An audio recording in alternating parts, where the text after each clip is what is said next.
Ladies and gentlemen, welcome to the Hyperconscious Podcast. Alan, what is hyperconscious?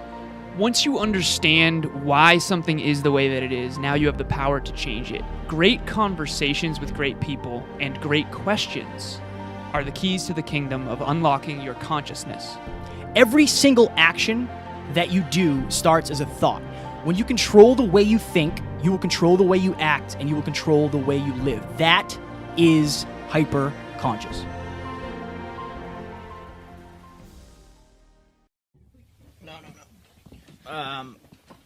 Geographically.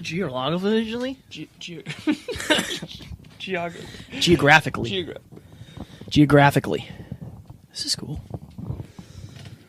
So I would say make sure that pretty face is showing. Yes, true. They're going to want to see that thing. They're going to want to see that thing, Alan. That face. You good? Ready?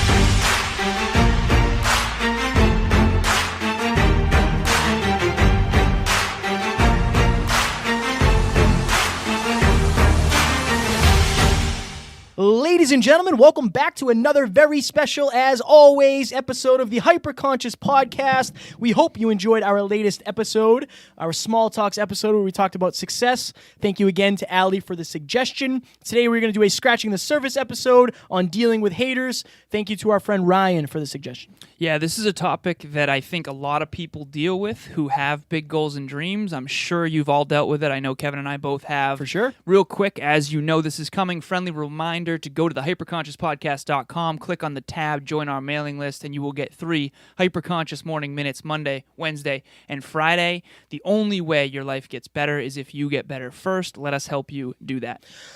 Love it. Right.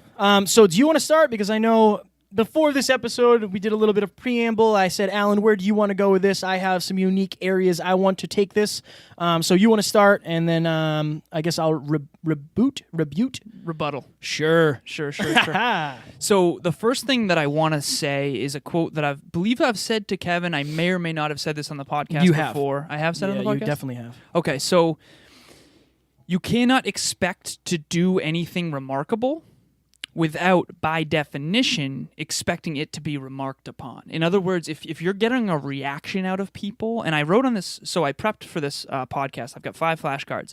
On the left, I put 50% negative, and on the right, I put 50% positive. So assuming that, let's say you give a speech, right? And I was talking to Kevin about this in the preamble, and there's 1,000 people in the room. Assuming that maybe 50% of that audience is negative people, they're cynical. The chances of you coming out on with 100% of the people liking you and liking what you have to say are almost impossible. Yeah. And so if you're going to do something remarkable, you have to expect it to be remarked upon. And so to segue back into the topic of this episode, like dealing with haters, I think the first way to deal with it is to realize that it's impossible to move forward effectively without ruffling some feathers. I like that. Right. I like that. Do you have more, or do you want me to?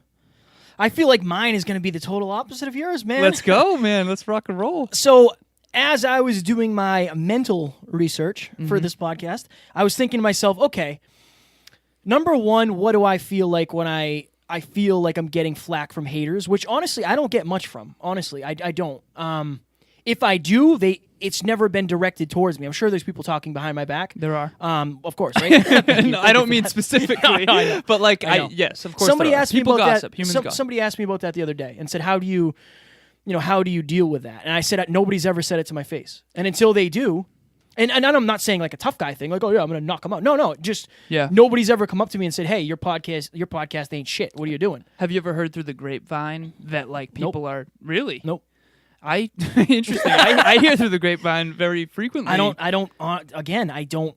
For me, it's quality of people over quantity of people. I spend very little time with anybody who's not positive and also supportive. Yeah. Going to. You're trying to finish this. I'm so sorry. What are we married now? Yeah. Jesus. No, I'm kidding.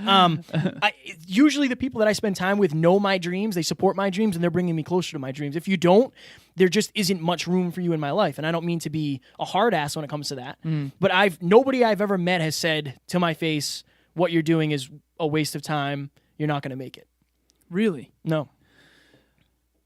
I don't know if I've had that said specifically, but I've definitely been questioned. Do you feel like anyone ever questions you? My family questioned me at first, but now they know. Now they know how committed I am. Now they know how all in. I mean, I lived in Florida for a month. I face my fear of flying every time it's necessary. We built the website. Like now they see the results that it's like, okay, this isn't just a fad. This isn't just a a trend. Yeah, this is what's happening. Yep. I mean, I'm sure. Do they still question you at all? No. That's awesome. No, I think they kind of know they can't. I'm 30 years old almost, and they love me and they support me, and that's something that I wanted to talk about too. I think a lot of people don't confuse quote unquote hate for somebody being afraid you're going to fail because they don't think they would succeed. Right. So an example is if you have somebody who's small-minded, maybe your mom or dad is small-minded, and they assume the worst in every situation. You tell them you're going to take this giant chance. And they say, like, look, you're never going to make it. That doesn't mean they're a hater. Maybe they're putting themselves in your position, and they're realizing, like, I don't know if I could do that.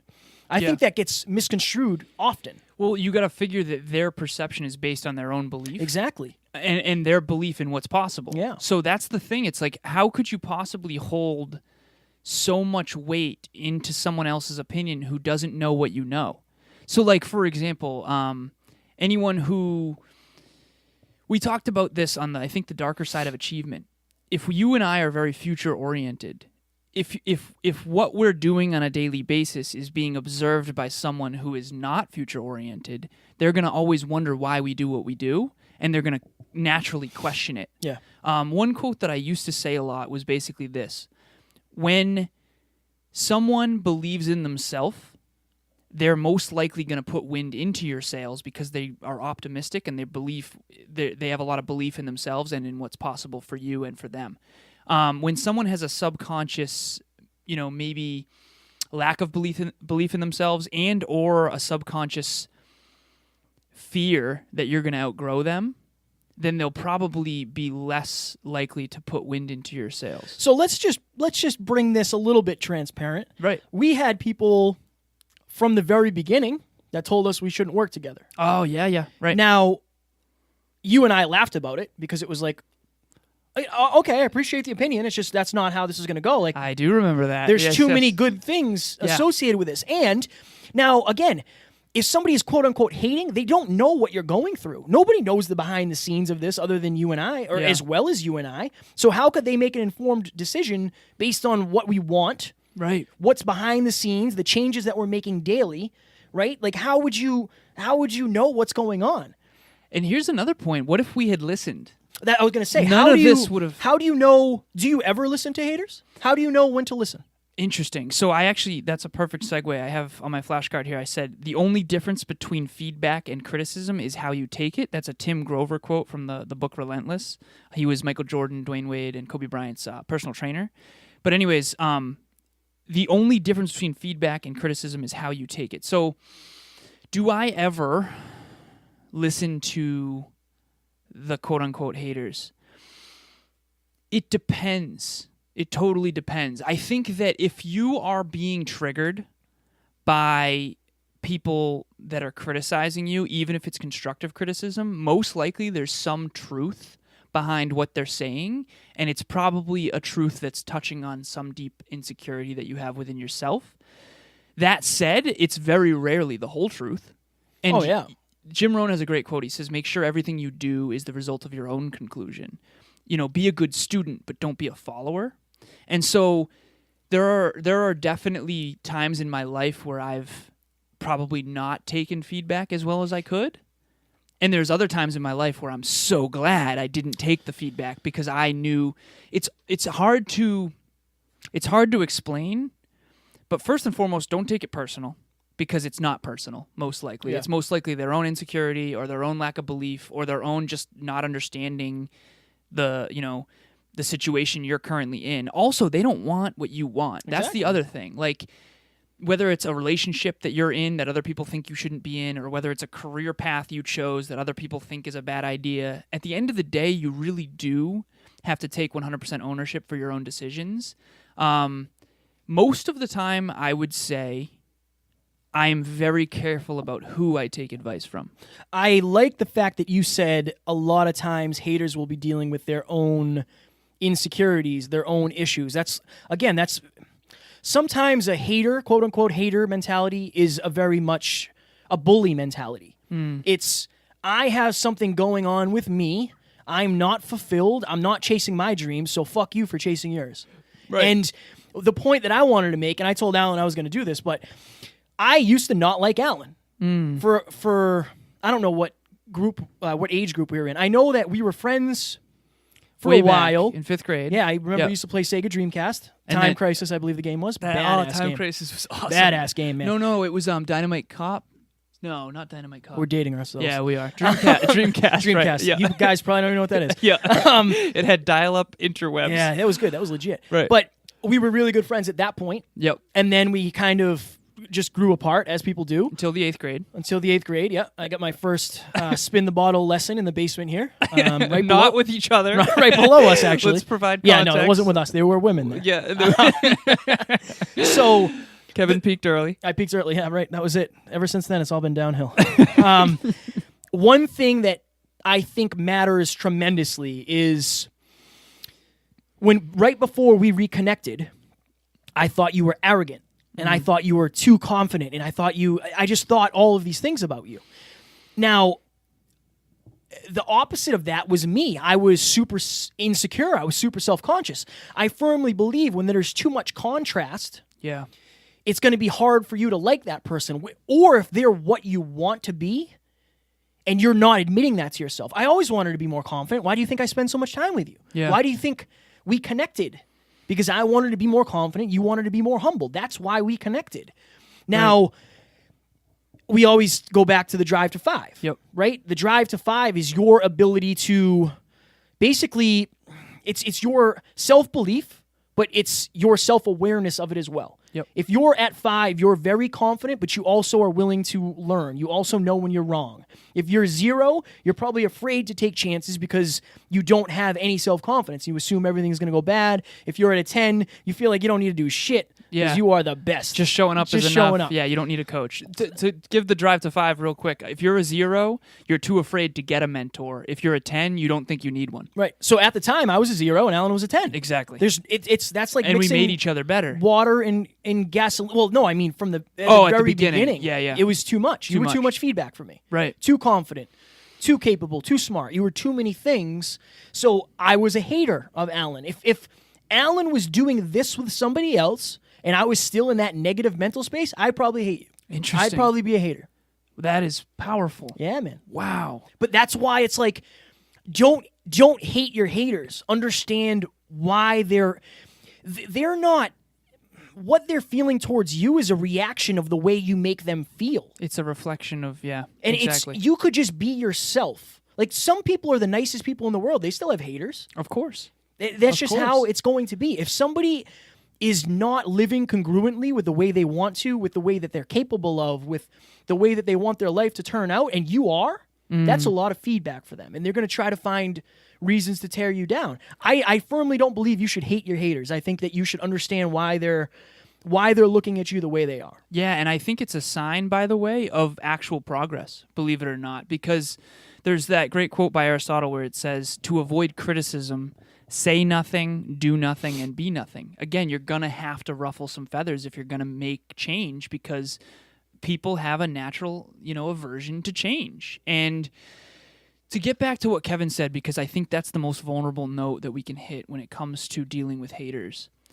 Let's say, back when you hated me in high school, I would argue that you were insecure. For sure. And I would argue that I was arrogant.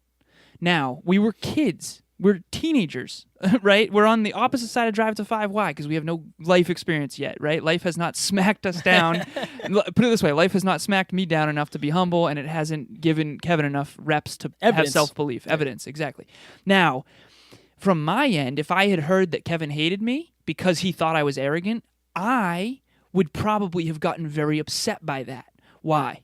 Because probably on some level, I know there's truth to it. That's what I'm trying to say. If you're getting really upset because you're getting quote unquote hated on, it's most likely because you believe on some level that there's some truth to what they're saying. So for example, if I am a happy, healthy, productive, really good intentioned human being every single day, and I'm actually acting in accordance with that every single day, you could literally come up to my door, knock on the door, and say, Alan, you're a piece of shit. And I would say, okay, it's interesting that you're saying that, but I don't agree with you. Please go have a good day. Am I going to freak out? No. But if I was being, in my own opinion of myself, subconsciously not a good person, or maybe not living up to my potential, or maybe not taking enough action to be at my best self, then maybe I would freak out when he said that because it's triggering a deeper emotion within me. So on the success episode, the Small Talk success episode, we talked about how we both feel like we're the best and becoming more of the best versions of ourselves. Yes. I think it's a lot easier to deal with people throwing rocks at your house when you have a strong foundation, when you're confident in that house. Okay. This is not to pump us up. This is not to pump our egos, but why would you hate what we're doing? We're trying to help people. I literally take the time out of my day to help people because it lights me up, and I also know it could make a difference in their fucking life. And why do you hate that? Is it because you and I are confident? Is it because we're in shape? Is it because Are you talking about if someone out there, if somebody else would? Right. Is it because we have the best listeners in the world, the best, like you guys aren't followers, we're on the same team? Yes, I just actually DM'd Sarah about that. I said it's a team. It's a team. _HyperConscious Nation. We couldn't do it without you. Yeah, and I said that it's these messages that make us work so hard. Yeah. I couldn't agree more with that. To me, it's like, okay, I understand if you're somebody who's playing on a sports team and you have a bad reputation, you don't sign autographs, you're an asshole to the paparazzi, you're not nice, you've been involved in domestic abuse, whatever it is. Okay, fine. You can have all the haters you want. But, we're trying to change the world. I can understand that maybe somebody who hasn't found their thing yet, maybe if you feel stuck, maybe if you feel lost, maybe if you don't feel enough, that we might be too much feedback. But yeah, I think I would love to find out why somebody is quote unquote a hater and ask them why. I think that would help everybody. Greg Plitt has a quote that always stuck out to me. He said this. He basically said, okay, you're going to try to get in shape. And all of your friends at first are going to say, hell yeah, go do that. Like passion, go get it. Like change your life. Hell yeah. I've heard this one. And then eventually, and he says this, and I think there's some truth to it. Eventually, you're going to get in better and better and better and better shape. You're going to commit. And they're going to encourage you at first. Eventually, though, if you get in better shape than them, there's going to be one of two things are going to happen. Either they're going to step up and get on your level, or they're going to probably have a subconscious aversion to that. And the quote that he says that always sticks out to me is because your success is going to be a spotlight shining down on their missed opportunity. It is hard to be happy for someone else when you're not happy with yourself. And if you do find yourself hating, like put it this way, like Bill Gates doesn't have the time to go to my YouTube video and say, Alan, you suck, you're the worst. Like he's doing his own thing. So if you are getting hated on or if you are doing the hating, I think it's time to reflect a little bit. And especially if you're doing the hating, why are you taking your time out of your day to tear someone else down? Tony Robbins always says, you can have the tallest building, or you can, in one of two ways, you can build from scratch the tallest building, or you can tear everyone else's building down. And most people, which one takes more education? Which one takes more personal development? Which one takes longer, right? It's the building that takes longer. So I guess anytime I ever see myself criticizing someone or something, and I'm just as guilty as anyone is too, for sure. on this, Me for too, sure. for sure. I usually try nowadays to really look at that a little deeper and go, okay, what is it about this person that why am I doing this? One thing that I can say for sure is there's probably something in there that you're envious of, that I believe, truly, your soul, your heart is trying to tell you you can do that too. I can tell you there have been times when I've been definitely envious of your level of humility. and how people react so positively to that. One other thing I can say I've been envious of is your warmth. Now, I often say this. I think it's important to be happy for others first and then sad for self. It has to be in that order. So if you find yourself jumping to sad for self right out like all the time, then definitely, try to work on that, because I think being happy for others first is like so critical. I think that's what makes a good human being personally. But I think chasing your envy is an important part, because if I'm hating, quote unquote, Kevin for being warm and humble and humorous with other people, maybe that's my soul telling me, Alan, you want to be like that. You want to be like that too. Just like when I was overly confident or very confident, his soul was probably telling him, you would love to be confident too. And instead of tearing me down, he can just work on being more confident.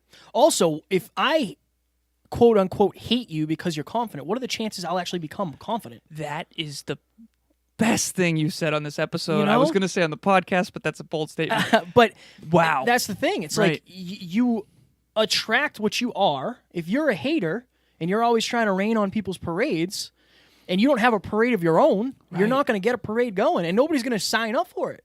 Nobody's going to want to watch you do your thing if you're hating on anybody else. Wow. I think one of the hardest times, man, it's like, again, this isn't really something I dealt with. I would never say it was hating. Maybe it was lack of support or lack of vision. But if you're listening to this and you're trying to start a business, you're new to business, or you're taking a career shift at 28, 29, 30, 32, 35, 40, 45, whatever it is. If everybody else that you are working with is doing the same thing, 99% of them are probably going to think you're crazy. Yeah. And I don't think that means they're hating. I just think it means if you're going outside of the norm, if you're the person who's taking the path of least resistance, you're going to get pushback. That's the way it is. Now, you have to make sure that what you're doing is for the right reason. You have to make sure that you know what your actual goal is, what the end game is. Because if you let the quote-unquote haters get to you, you'll start making decisions differently. If you and I did not work together because people told us not to, my goodness. This wouldn't Biggest exist. mistake of all time. This wouldn't exist. Yeah, this wouldn't be happening right now. And that's the one thing I can bring to the listeners is early on in your journey of whatever it is, if you have a group of friends or a significant other and you want to get in shape, and instead of going out on Thursday, Friday, and Saturday nights drinking, you're at the gym, you're going to probably get some pushback unless those people are unbelievably supportive. I hope for you that they're unbelievably supportive. I do as well. But if they're not, you have to understand that if you want this thing, you want to be in shape, you want next level fitness, you have to deal with that hate and say, look, this is what I want. I need to do this. This is what I'm going to do regardless. So I want to get vulnerable here. The timer's about to go off in 28 seconds, folks. At the beginning of my fitness journey, after that car accident, which I get a little bit deeper into in the last episode that Kevin interviewed number me 123. 123. Yeah. Hey, he knows. Yeah. Hell yeah. So if you haven't listened to that, definitely go back and listen to it. But I started to make some drastic changes in my life, like really drastic. I went all in on personal development, fitness, all that stuff. For a really long time, folks, the timer just went off. Folks, he says. Folks.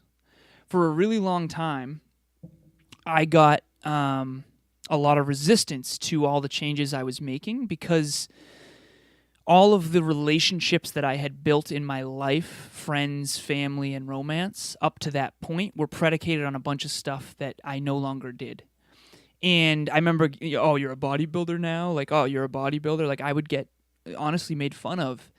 And it's funny because, and to be honest, I gained 60 pounds in 6 months. And so that's a lot, okay? That's extreme. And I was working out and I was trying to build muscle, and I was failing forward, put it that way. 60 pounds in 6 months is a very big deal. And people were asking me, why are you getting so fat? Like, why do you keep eating so much? Like, why do you want to get fat? And they would, to the point where I've been in tears several times during this journey. Here's what I'll tell you for sure. All of those people who at one point made fun of me now do see me as a bodybuilder. They do ask me for fitness advice, and they do come to me when they're in need. So here's one thing that I want to say. The greatest quote-unquote revenge is massive success. Now, I don't want you to seek revenge, because Wayne Dyer has a great quote that says, if you're going to seek revenge, you might as well dig for two coffins, because revenge is bad. It's vengeful. It's being, motivated by hate rather than love. And my dramatic reading will kind of bring that full circle. But what I will say is, if you are getting shit on, it's most likely because what Kevin said, you're doing something outside the norm, and people have a natural aversion to change. Most people, I should say. One thing I just want to say super fast, a presidency. Okay, I forget which presidency it was, but Wayne Dyer talks about this. There was a presidency, I think it was in the late 80s or maybe late 70s, where the presidency, it's an American presidency, they won by a landslide. And it's funny because only 53% of the vote went to the winner. So Wayne Dyer says this: if you get 53% of the people to agree with you and to vote for you, you win by a landslide. Folks, you cannot do anything awesome in this life that instills change without getting some pushback.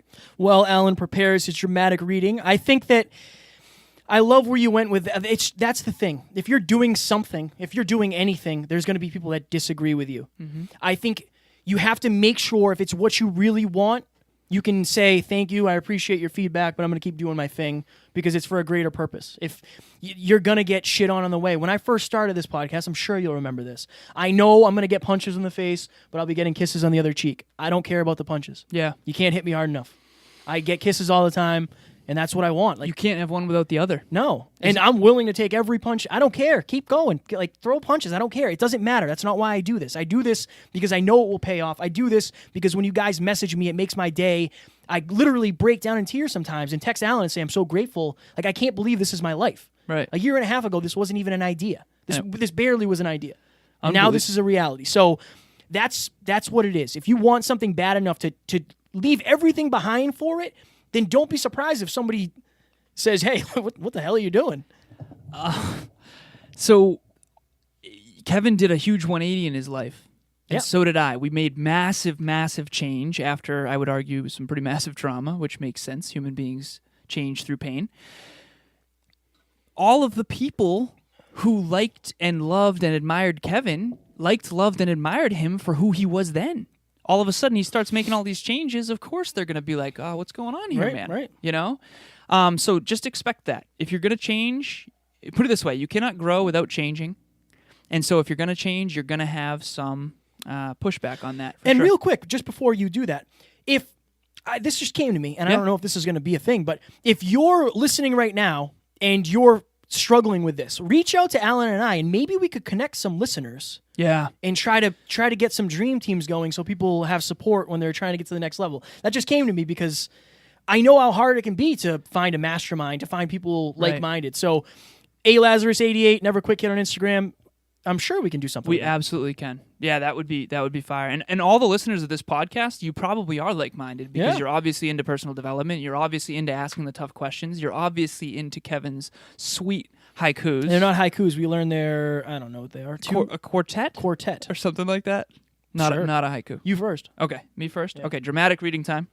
Dramatic reading time! All right, so this is also, I just did a dramatic reading recently from The Greatest Salesman in the World by Og Mandino. This is an older book, and it's basically, there's a bunch of different scrolls, 10 scrolls that are 10 different success principles, but here we go. Okay. I will greet this day with love in my heart, and how will I speak? I will laud mine enemies, and they will become friends. I will encourage my friends, and they will become brothers. Always will I dig for reasons to applaud. Never will I scratch for excuses to gossip. When I am tempted to criticize, I will bite on my tongue. When I am moved to praise, I will shout from the roofs. I will love the ambitious, for they can inspire me. I will love the failures, for they can teach me. I will love the kings, for they are but human. I will love the meek, for they are divine. I will love the rich, for they are yet lonely. I will love the poor, for they are so many. I will love the young for the faith they hold. I will love the old for the wisdom they share. I will love the beautiful for their eyes of sadness, and I will love the ugly for their souls of peace. I will greet this day with love in my heart, but how will I react to the actions of others? With love.